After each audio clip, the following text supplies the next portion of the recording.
Two of history's greatest spiritual traditions both promise an end to suffering. One calls it heaven, an eternal paradise where the soul lives forever in the presence of God.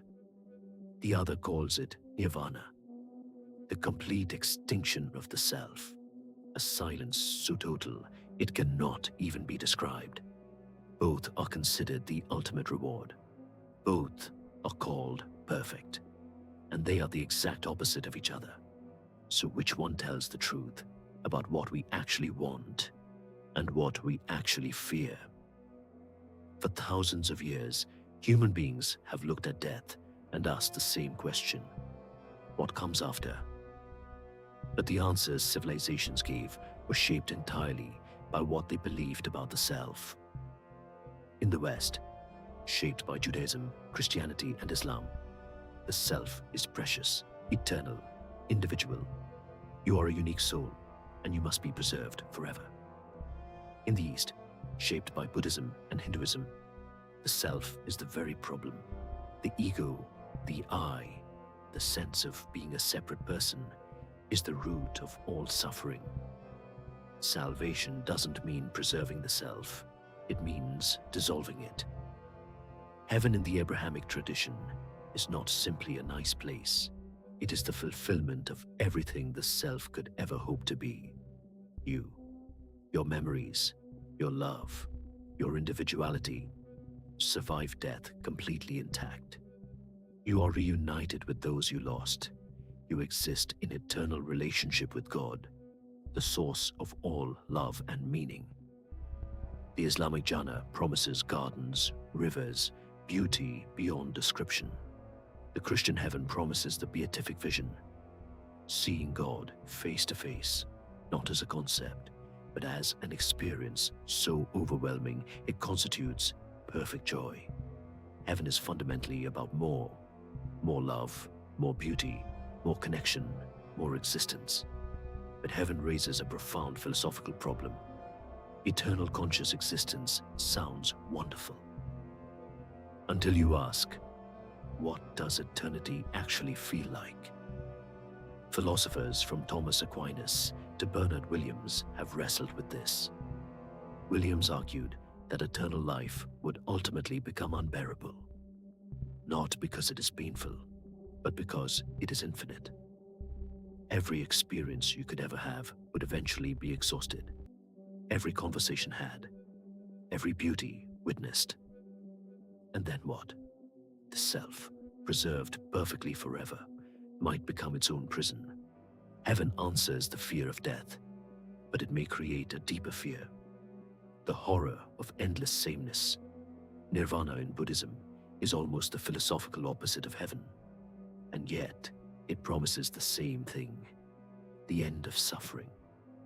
The word nirvana in Sanskrit literally means to blow out, like extinguishing a flame. What is extinguished is not you in the simple sense. What is extinguished is the craving, the clinging, the desperate sense that you are a separate self that must be protected, satisfied, and preserved at all costs. The Buddha's diagnosis of suffering was precise.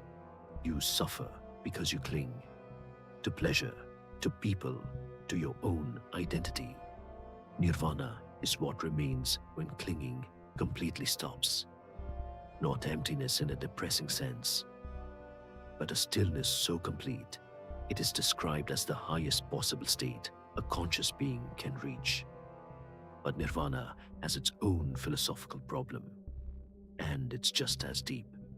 If the self is extinguished, who experiences the liberation? The paradox at the heart of Buddhism is this: the being who achieves nirvana is no longer there to enjoy it.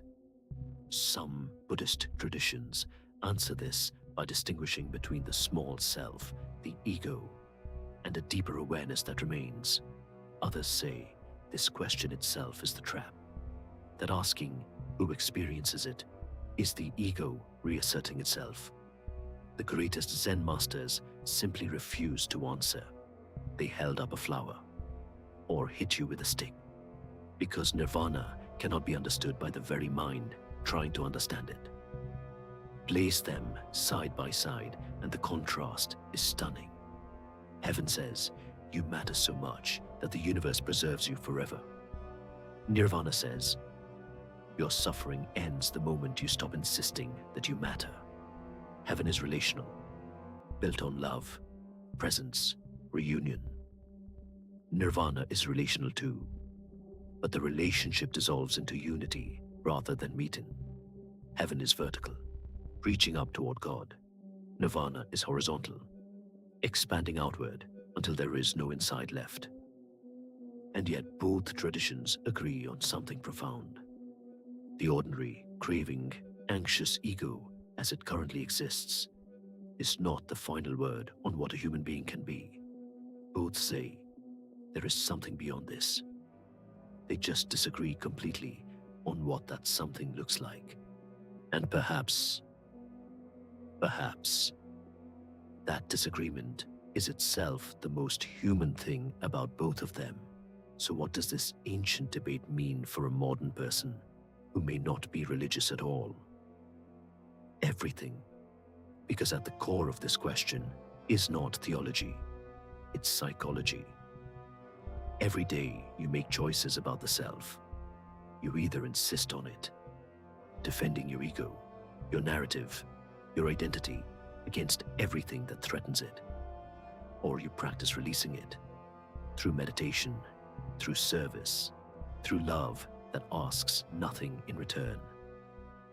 The anxiety of modern life is, in many ways, the anxiety of a self that is desperately clinging to status, to certainty, to the fear that if everything stopped, there would be nothing left. Heaven and Nirvana are not competing destinations. They are competing diagnoses of the same disease, the unbearable weight of being a conscious self in an uncertain world. One says, you will be held. The other says, you can let go. And the most honest answer might be that on different days, we need both.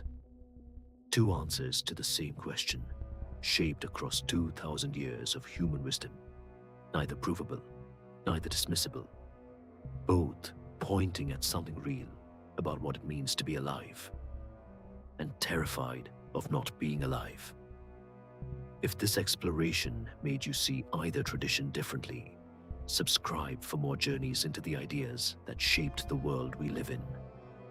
And tell me in the comments, which speaks to you more honestly right now, heaven or Nirvana, and why?